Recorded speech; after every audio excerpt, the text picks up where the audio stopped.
ठाण्यामध्ये हवा कोणाची आहे? ठाण्यामध्ये शिवसेनेची हवा आहे आणि सन्माननीय नरेश म्हस्के साहेब हे प्रचंड मताने विजयी होतील। महायुतीचे सर्व पदाधिकारी, भारतीय जनता पक्ष असेल, शिवसेना असेल, राष्ट्रवादी असेल, RP असेल, मनसे असेल, डिअर सरकार हे त्यांच्या मागे आहे आणि त्याच्यामुळे नरेश म्हस्के साहेब हे म्हणजे आता तुम्ही जर या लोकसभेचा विचार केला तर पहिल्या याच्यामध्ये गीता जैनताई आहेत, त्याच्यानंतर प्रताप सरनाईक साहेब आहेत, त्यानंतर केळकर साहेब आहेत, त्यानंतर खुद्द मुख्यमंत्री साहेब आहेत, त्याच्यानंतर गणेश नाईक साहेब आहेत, त्याच्यानंतर मंदाताई म्हात्रे आहेत।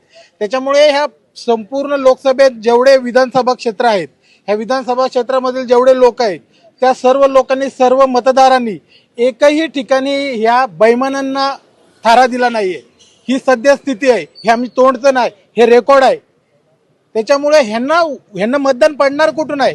कालपर्यंत काय होतं की जिथे जास्त हुशार असतात ना त्या शाळेमध्ये ऍडमिशन घ्यायला जसा वेळ लागतो तसा इथे उमेदवारीसाठी रस्सीखेच चालू होती की इथे हे दिघे साहेबांचं ठाणं आहे, हे बाळासाहेबांना पहिली शिवसेनेची सत्ता दिलेलं ठाणं आहे।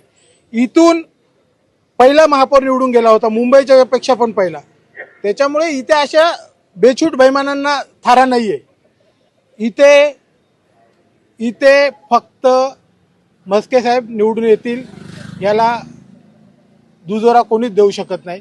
शिंदे साहेबांचं काम असेल, मोदी साहेबांचं काम असेल, त्याच्यामध्ये महापालिकेतील काम असेल आणि तिन्ही महापालिका, तिन्ही सत्ता, त्याच्यामुळे ह्यांना एक माझं तुम्हाला सांगतो, जे राष्ट्रवादीवाले जे डुप्लिकेट राष्ट्रवादी आहे त्यांचा पूर्ण लोकसभेमध्ये एक नगरसेवक नाहीये।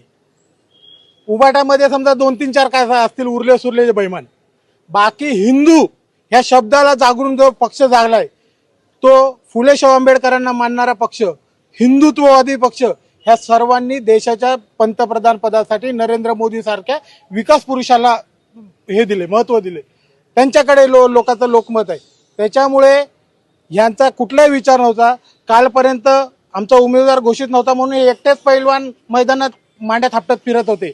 आज आमचा पैलवान आहे तर ह्यांच्या सोबतचे फिरणारे कावळे सरे उडून गेलेत, यांच्या सोबत फिरायला कोण नाही। जिथल्या सोसायटीतले एक सगळे नाक्यावरचे कामगार घेऊन फिरायला लागले। त्याच्यामुळे इथला विजय हा फक्त म्हस्के साहेबांचा आहे आणि इथल्या सर्व कार्यकर्त्यांचा आहे, ठाणेकरांचा आहे आणि हा महायुतीचा विजय नक्कीच।